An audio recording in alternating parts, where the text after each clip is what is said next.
안녕하세요. 이번 영상에서는 3학년 1학기 첫 단원인 제곱근의 뜻과 성질에 대해서 알아보겠습니다. 이전 2학년까지는 유리수가 무엇인지 알아보았고요. 3학년 1학기에는 실수에 대한 이해를 시작합니다. 실수에는 제곱근 이외에도 다양한 숫자들이 있지만 우선은 제곱근부터 시작하게 됩니다. 우선은 제곱근의 수학적인 정의를 알아야겠죠. 제곱근의 정의는 다음과 같습니다. 어떤 수 x를 제곱하여 a가 될 때, 즉 x제곱이 a가 될 때 이때 x를 a의 제곱근이라고 합니다. 그런데 이렇게 이야기하면 뭔가 직관적으로 잘 와닿지 않습니다. 그래서 단어 제곱근을 좀 더 파헤쳐 보겠습니다. 제곱근은 제곱과 근이 합성된 단어입니다. 여기서의 제곱은 같은 수를 2번 곱하는 것이고요. 그러면 근은 무슨 뜻일까요? 근을 영어로 하면 루트이고 한자로는 뿌리를 나타내는 이런 글자입니다. 따라서 제곱근은 제곱의 뿌리라는 뜻이 됩니다. 제곱의 뿌리가 무슨 뜻일까요? 바로 제곱을 해서 어떤 수가 될 때 그 제곱하기 전의 숫자를 이야기를 합니다. 따라서 수학적 정의와 정확하게 부합하는 것을 알 수 있습니다. 이것을 도형으로도 표현해 볼 수 있는데요.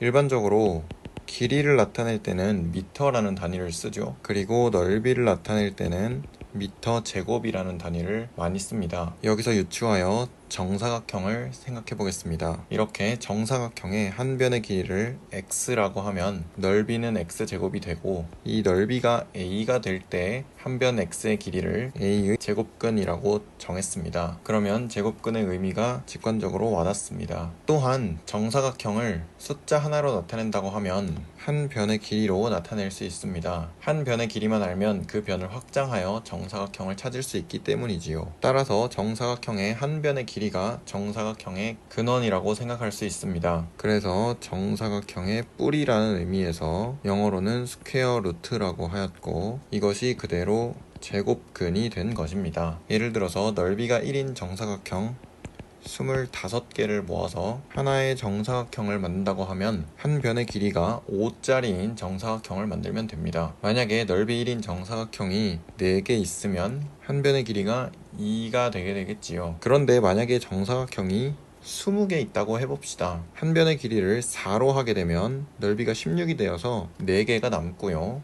한 변의 길이를 5로 하게 되면 넓이가 25가 되므로 5개가 모자라게 됩니다. 단위가 되는 정사각형의 일부를 적당히 잘라서 넓이 20짜리 정사각형을 만든다고 했을 때 한 변의 길이는 4보다 조금 큰 수임을 유추할 수 있습니다. 사실 이 숫자는 무한소수로 정확하게 표기를 하기가 어렵습니다. 그래서 제곱근을 약속하여서 이런 숫자들을 정확하게 표현할 수 있도록 한 것이지요. 수학은 이런 약속들을 통해서 우리를 정말 편하게 해줍니다. 그럼 여기서 조금 더 생각을 확장하여 정사각형의 한 변의 길이와 넓이의 관계가 제곱근으로 나타난다고 생각할 수 있습니다. 따라서 제곱근은 2차원과 1차원을 연결해주는 수라고 생각할 수 있습니다. 한 걸음만 더 가보면 그러면 세제곱을 해서 a가 되는 숫자도 있을까요? 있습니다. x세제곱이 a인 x를 a의 세제곱근이라고 합니다. 위에서 2차원과 연결지었듯이 이것은 3차원과 연결지으면 되겠죠? 이에 대해서는 스스로 생각해 보시길 바랍니다. 이 큐브가 힌트가 될 것입니다. 추가로 여러 번 곱한 것들 중에서 가장 작은 차원인 2차원에 대한 제곱근,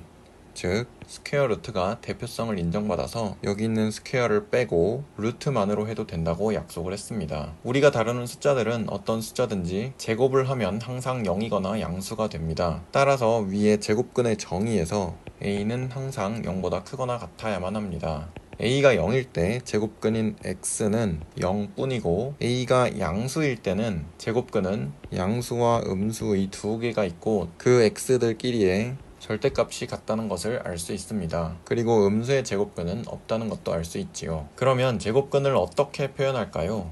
x제곱이 a일 때 x를 제곱근 a 또는 루트 a라고 합니다. 이때 이 영어식 표현에서 영어로 루트를 모두 쓰는 것이 귀찮으므로 루트의 앞글자인 r을 따서 이런 식으로 표현을 했습니다. 그런데 만약에 이런 식으로 r 뒤에 어떤 숫자들이 오게 되면 제곱근이 어디까지 커버하는지 그 의미가 모호해지므로 이 r을 조금 변형하여 이런 식으로 숫자를 덮는 형태로 변형되었습니다. 이렇게 변형된 기호가 제곱근 기호 또는 근호인 루트입니다. 위에서 제곱근은 양수와 음수에 두 개가 있다고 하였죠. 그래서 양수인 경우에는 플러스 루트 a라고 하고 음수인 경우에는 마이너스 루트 a라고 이렇게 쓰기로 하였습니다. 또는 양수와 음수를 한 번에 합하여 플러스 마이너스 루트 a 이런 식으로 쓰기도 합니다. 그런데 한국에서는 루트 대신에 제곱근이라는 용어도 사용하므로 혼동이 될 수 있습니다. 첫 번째로 a의 제곱근